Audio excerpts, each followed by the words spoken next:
Wait, gotta get a good clap. Yeah. Hey guys. It's so awkward starting these videos. I feel like eventually I'll get into the hang of it, but I've tried to record an intro like 3 times now, and I'm just like, we're just gonna start. We're just gonna do it. So, hi. My name is Zoe, and I've been wanting to make YouTube videos for quite a while. I started a YouTube channel when I was like 13, and I post a lot of music there, but I've really been wanting to share my voice in other ways and just like get on here and speak a little bit about my personal experiences. And so yeah, that's what we're starting today, and it feels really good. Feels a little awkward, like I'm still figuring it out, but that's okay. We all have to start somewhere. So I'm starting here. Here I am.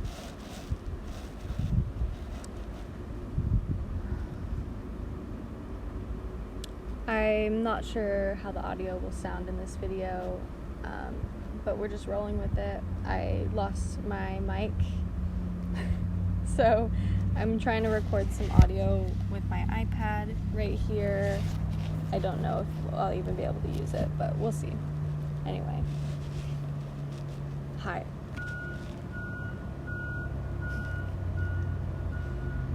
We might get a lot of that. We just have to roll with it. And I want to do this in one take, because I already did my little intros that I messed up, and we're just rolling with it.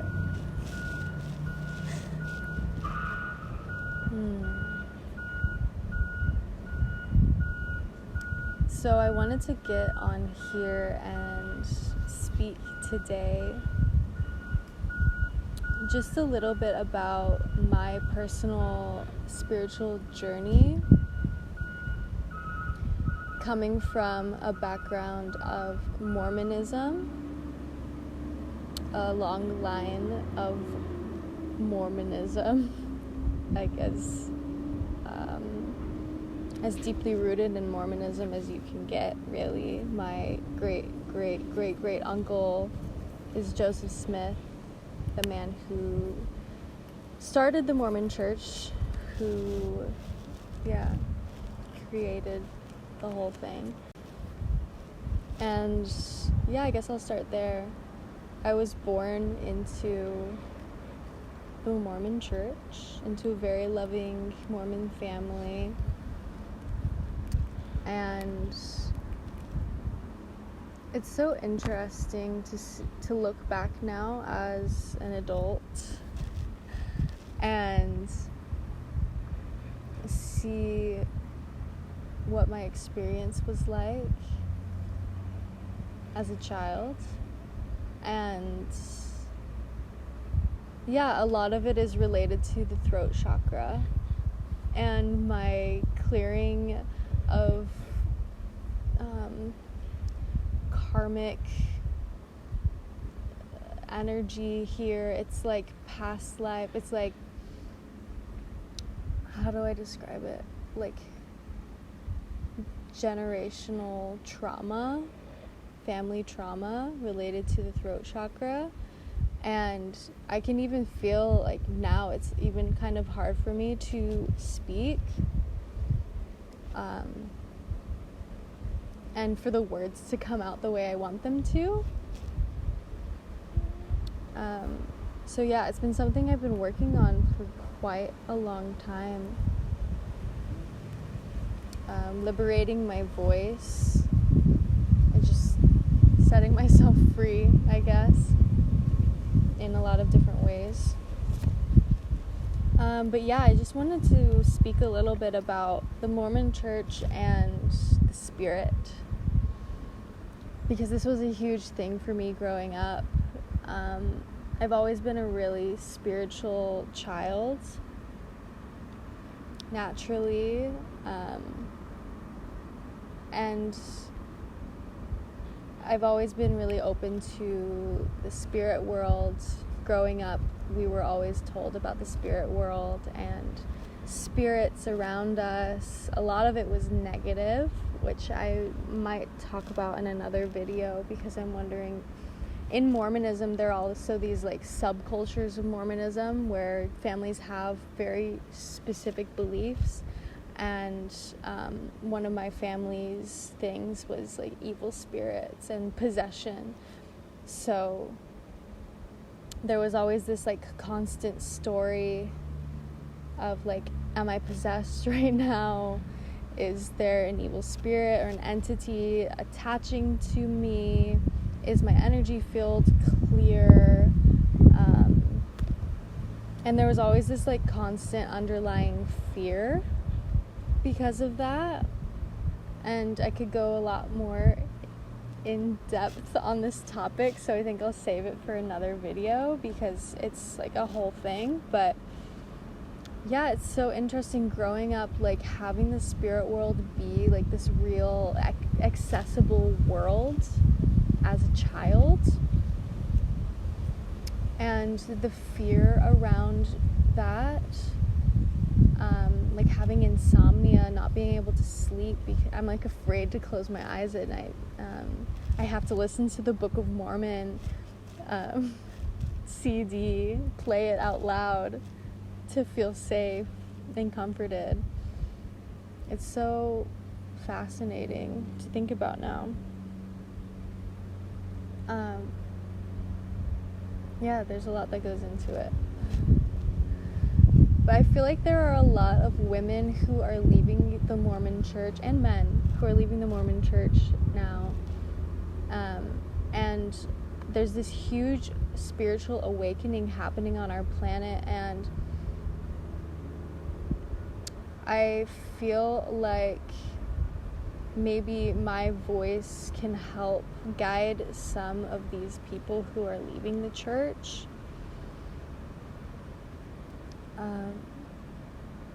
So yeah, here I am.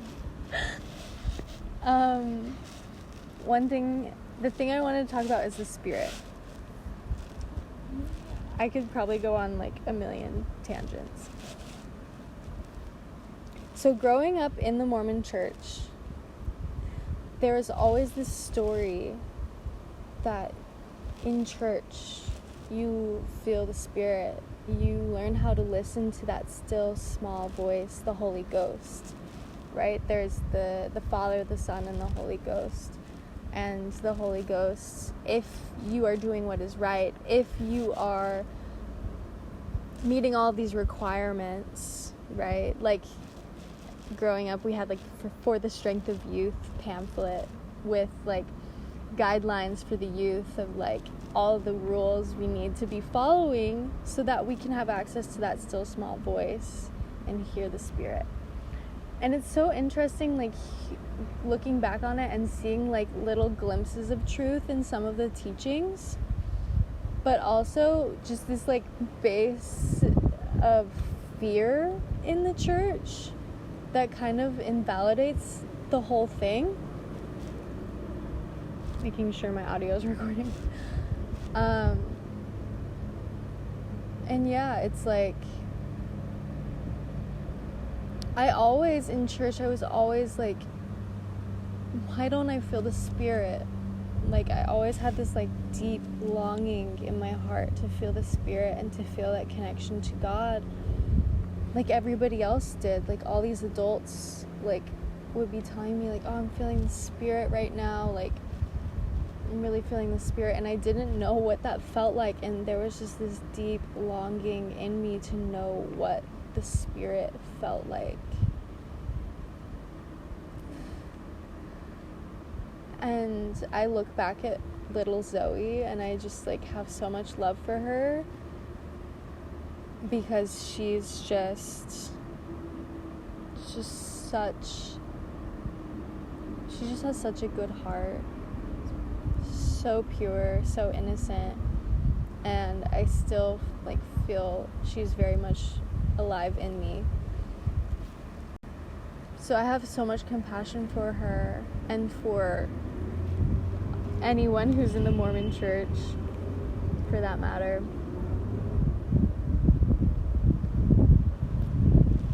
But I used to always have this longing, like, why don't I feel the spirit? We would go to the temple. We was starting at the age of 12. You start going to the temple if you're not ex-Mormon. I gotta fill you in on some of this stuff, okay? When you're 12 years old, you start going to the temple and you start doing baptisms for the dead. In the temple is hyped up, like your whole life. Everybody's like, you're gonna go to the temple one day. There's so many songs like, I'd love to see the temple, going there someday. Like, so many songs we sing about the temple, and this is like the pinnacle of like what you were meant to achieve in your life as a Mormon, is like temple work. Having a family, being a virtuous woman or man, going to the temple and doing temple work. And a lot of people don't know that the rituals that are done in the temple, they are based off of Freemasonry. Joseph Smith was a 33rd level, 33rd degree Freemason. And I personally, I left the church when I was 19, technically 20 is when I had my records removed. When I had an attorney remove my records. So I didn't go through all of the rituals that happen in the temple. You have to like be married or go on a mission to receive your endowments. It's like a higher level ritual in the temple. So I haven't personally experienced some of the rituals and practices in the temple, but from my research online, I can see that almost exactly, like, even the prayers, the words that they say in the temple are almost exactly aligned with Freemasonry. And these are both very, like, secret societies. They keep their rituals and practices, like, secret. You're not allowed to go in the temple unless you're a Mormon and you meet all these requirements. You have to go get a temple recommend from your bishop, do interviews. There's a lot of steps to get into the temple. So it's really fascinating to me. But yeah, that's like, a lot of people don't know that it's based off Freemasonry.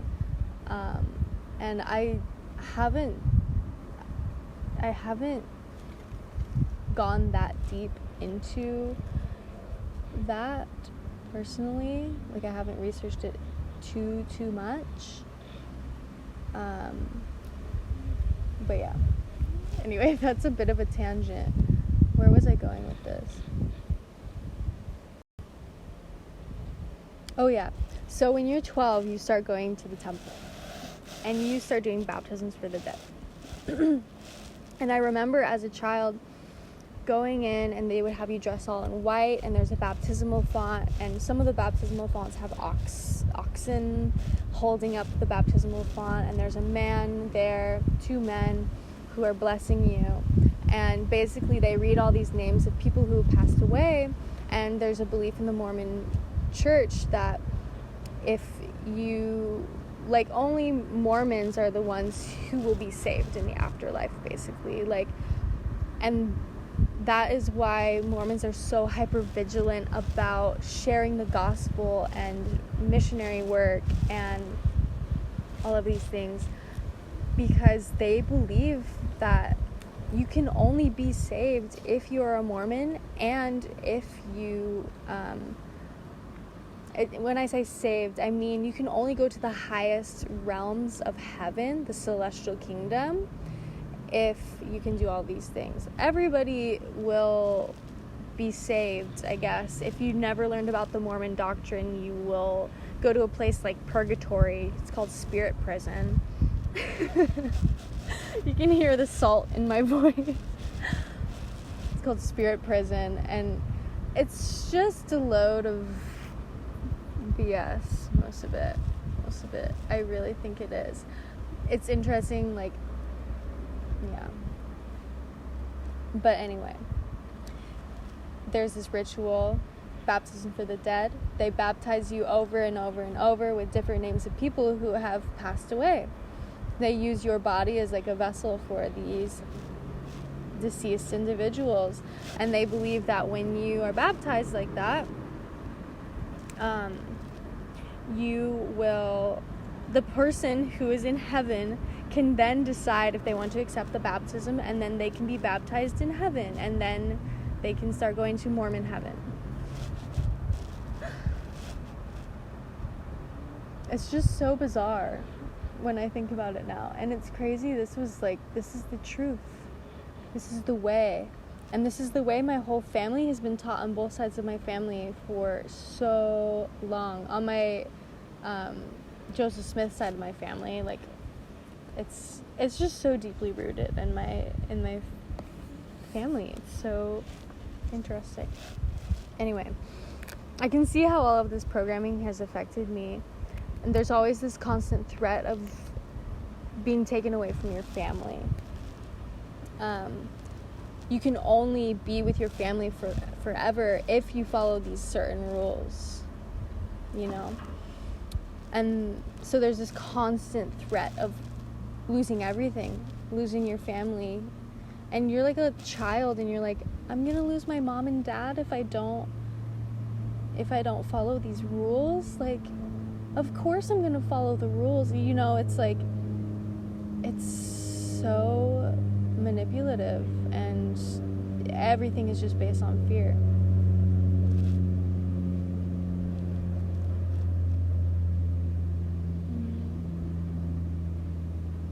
And I have a lot of compassion, like, for my parents and for their parents, for being in the Mormon church, because I know a lot of people have these, like, profoundly spiritual experiences, and, you know, I'm realizing now they're not having the spiritual experiences because of the Mormon church. They're having the spiritual experiences because they're good people. And if you pray long enough, you're gonna hear God's answers. It doesn't mean the Mormon church is correct. But anyway, I digress. I know for some people it feels really true.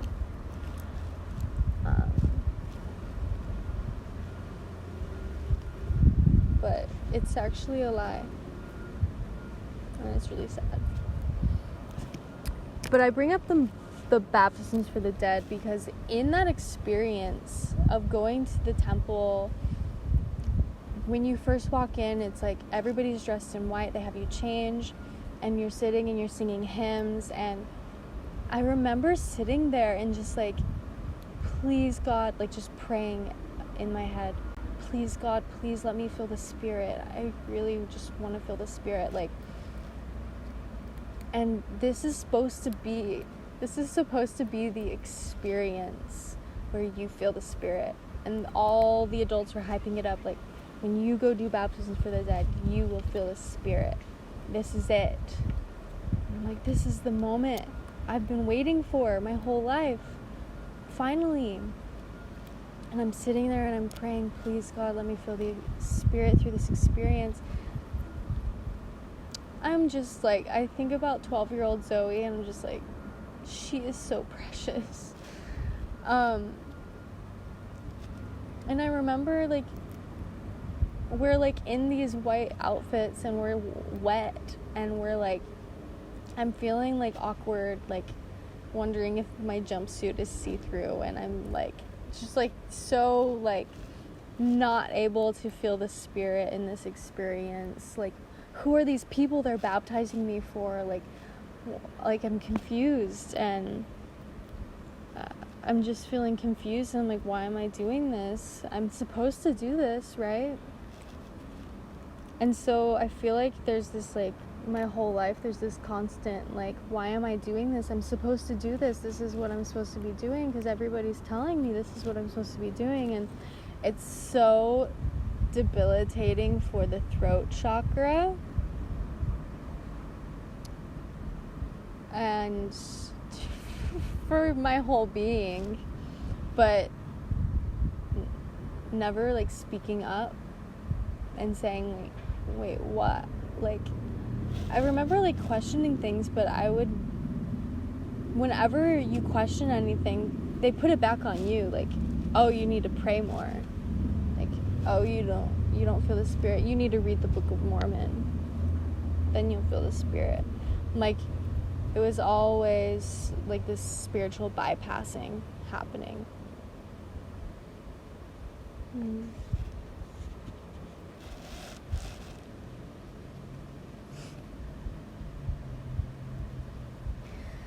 So I want to talk about when I finally did feel the spirit. And what my spiritual journey has looked like, I guess, like, as a young teenager. I remember when I was probably, like, 14, starting to research chakras. And when I look back on it, I realized I was going through a spiritual awakening. I was, like, researching the third eye and, like, all the different energies of the different chakras and, like, chants, like, what are the sounds of the chakras? And I would sit in my room and I would chant. And I would chant Om Mani Padme Hum, and I would, like, sit in meditation.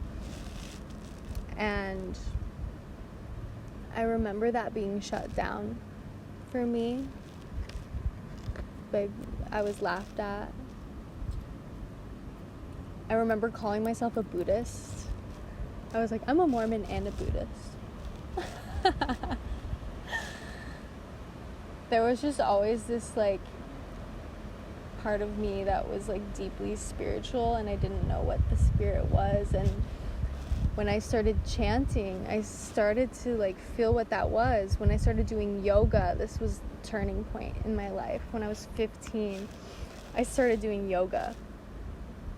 And I started doing breath work.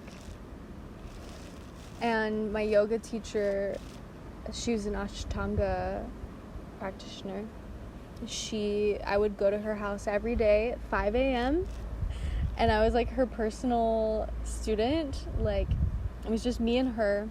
And every day we run through the bandhas, the energy holds, and the breath work, and all of the asanas, and it was a very intense practice. And I noticed I kept doing it, and I noticed at the end of my practice I would start to feel this, like, vibration inside my body. And then I realized it was my chakras. I could feel them spinning. And I realized, like, I could bring the energy up through my bandhas, the energy locks, the Mula Bandha, Uddiyana Bandha, Jalandhara Bandha. It's like energy holds. And when I was 19,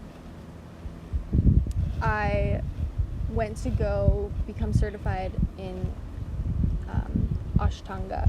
It was short form Ashtanga because you actually need to go to India to Ashtanga to be certified in Ashtanga. But in my yoga training, it's so fascinating. I actually did it in Provo, which is where BYU is. My mom chose that spot for me. She thought it would be safe because it's familiar, because it's Mormon territory. And while I was there, I realized I was having a spiritual experience. And something clicked in me where I realized, like, I was doing my practice and it got to this point where I didn't have to think about it, and it was just, like, so meditative, and my body would just move with my breath. And I realized that I felt God inside of my body. It was this, like, deep knowing, this deep remembrance that I felt. as I practiced yoga. And I remember I called my mom. She was in Arizona, I was in Utah. I called my mom one night and I said, Mom, I'm not going back to church. And she's like, what? And I was like, yeah. Like, I realized that I never feel God in church.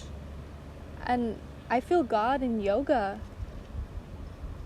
And what I realized is yoga is union. Yoga means union with God, union with all. And I really felt it and I really embodied it. And that is the moment that I decided to leave the Mormon church. And that's when I started developing my own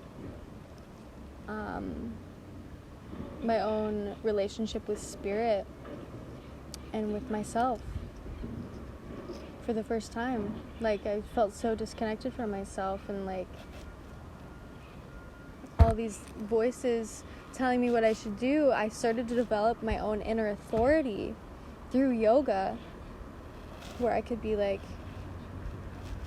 that's not good for me, that is good for me, you know. Like, it was so empowering for me.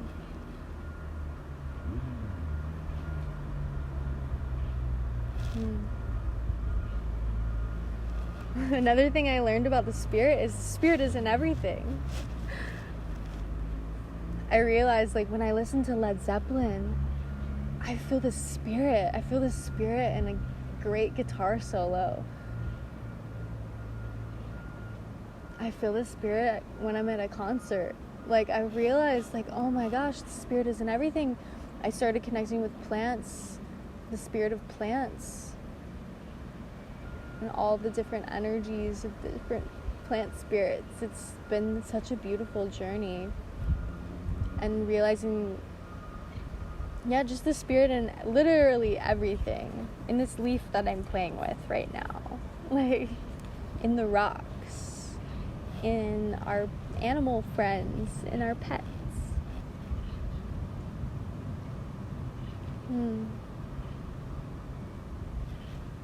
the wind. The wind is my favorite. And I feel like there is a lot of distraction nowadays in the new age movement. There's all these distractions with, like, aliens, and I don't know, there's so much. Like, all these people have all these different practices. Like, oh, you gotta do it this way, you gotta do it this way. All these self-proclaimed gurus, teachers, like, and I get it. I get, like, where they are coming from. Like, a lot of these people, they're people that, like, have had a spiritual experience, they've had an awakening, and they want to share that with the world because it helps them. But then I see how sometimes it, like, evolves or devolves, and there's still this, like, fear that's residing there. And people get into cults and all these things. It's just, I don't know. For me, the deepest truth I guess I've experienced is just that I am. And just, like, realizing myself through yoga and breath. And I have had, like, later in my adulthood, have had experiences with, like, microdosing mushrooms, and have had very profoundly healing, deeply spiritual experiences with that. And I think that these are powerful medicines that can be used, like, there's a time and a place for them, you know? And I have journeyed with cactus medicine, and I can see how these things are also, like, overused and how we have these spiritual experiences like through using these plant medicines, sitting with them, and we don't take the time to integrate the experience we had. We just do it again, and then people become dependent on this like external substance instead of cultivating their own spirit, connecting with the divine and grounding in the body, taking time to maybe practice breath work. The most integratable, cleanest, purest medicine is breath work, I believe. And sitting in stillness, of course. Stillness is so profoundly healing, and I don't know. There's a lot I would like to share. And I can see I have more videos to make. But one thing I wanted to say also is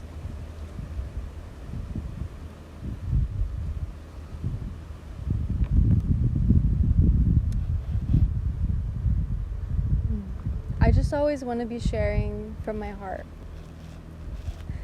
and from my own personal experiences, and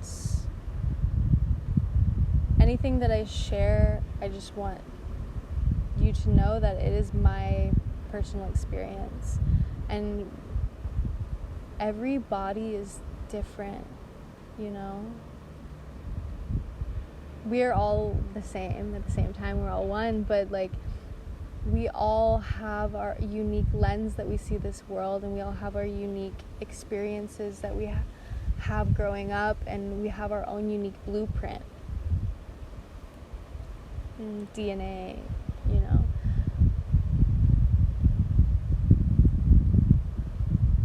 So I share my experiences with the intention that other people can relate to them, especially other people who have left the Mormon church, are in the process of leaving the church,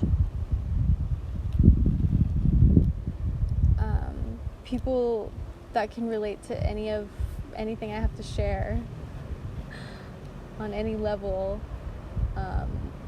I just want you to know these are my experiences, and my experience is going to be a little bit different from yours through the way I was raised, and you know, I think that's important to remember that, because I feel like a lot of people are like, this is the way, you need to wake up at 5 a.m. in the morning, you need to have your lemon water, then you need to have cucumber juice on an empty stomach. But wait, you already had the lemon water, so how does that work? And then you need to get up and meditate, and then you need to do yoga, but it's actually better if you do yoga after you meditate, you know, like, it's like, I don't know. There's so many like ways of doing things. This is the way. There isn't just one way. And I think that's like one of the main messages I want to share, like through me sharing my yoga practice with the world, is I like to call it like yuga. You know, it's your yoga. Or I also call it exploring the universe, because that's what it really is. Like, the universe means the song of oneness, and when you are experiencing union through yoga, union with God, union of the body, mind, the spirit, union with the movement and the breath,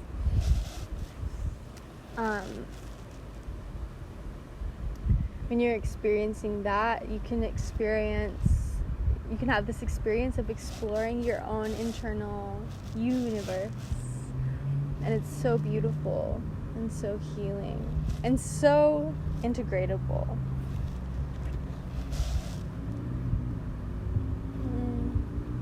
Yeah. I guess I just want to share more yoga on here, and I want to share that yoga looks different for everybody because we are all unique. And some days yoga for me looks like I'm rolling out of my bed and I'm laying on the floor in fetal position. And then I'm just like taking a few deep breaths.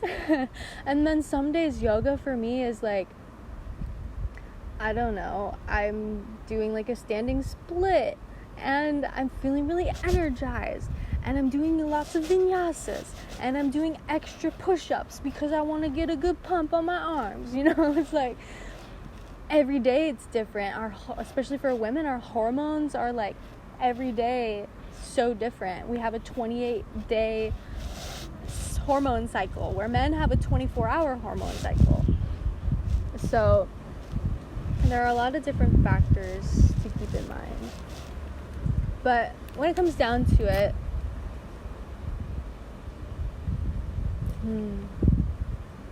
we are a spirit experiencing this human experience now in this present moment, right? And we get to choose what we want to do in this present moment. We have the choice to be conscious, to live more consciously.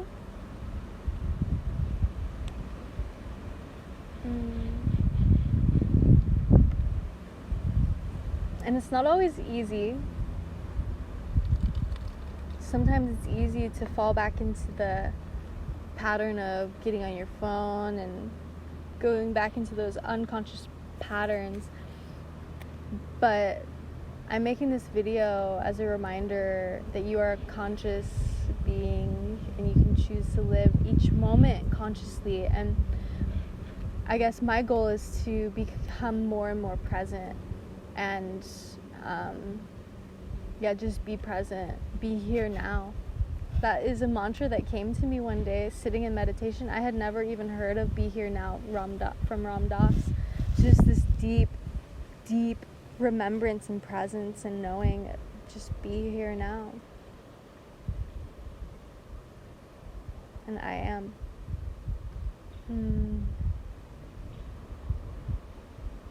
Yeah. The trees are so beautiful. I just can't stop looking at them. The light coming through the leaves. So yeah, every day I'm just what can I do to be present right now? Tapping into the senses, right? What am I smelling? What am I hearing? What am I tasting right now?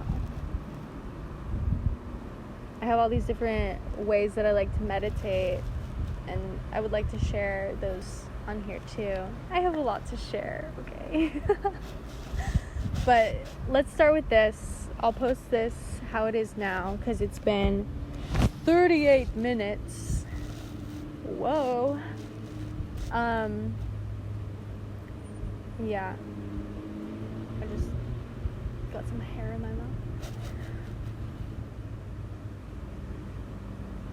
How should I wrap this up?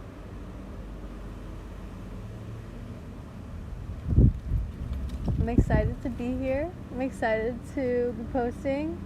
I'm getting over this perfectionism thing that I've been dealing with most of my life, where I'm oh, my hair didn't look good enough. Oh, the lighting sucked. Oh, the audio was crap. I'm just sending it. Just sending it, bro. Sending it straight to you. So yeah. Let's end it here. I hope you have a beautiful, magical, wonderful day wherever you're at. I hope you take a moment to feel the sun on your skin, feel the wind in your leg hairs, or your head hairs. Listen to the birds today, whenever you're hearing this. And yeah. I want to talk more on Mormonism in the future. There's a lot that wants to be said. There's a lot that wants to be expressed that hasn't been expressed. So I'm just opening up my throat right now, my throat chakra, my channel, to start sharing.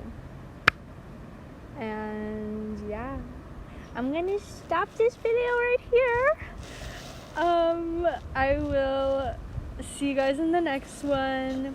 Please send me a comment or like leave a comment. Let me know what you would like to hear more about. If there's like something that I was talking about that's like sparked something in you, please leave a comment, and I think this will help inspire me for my next videos. But yeah, anyway, I'm gonna post this. I'm just gonna do it, okay, we're at 40 minutes. Have a great day. I love you, beautiful human, whoever you are, wherever you are. Have a beautiful day. Mwah.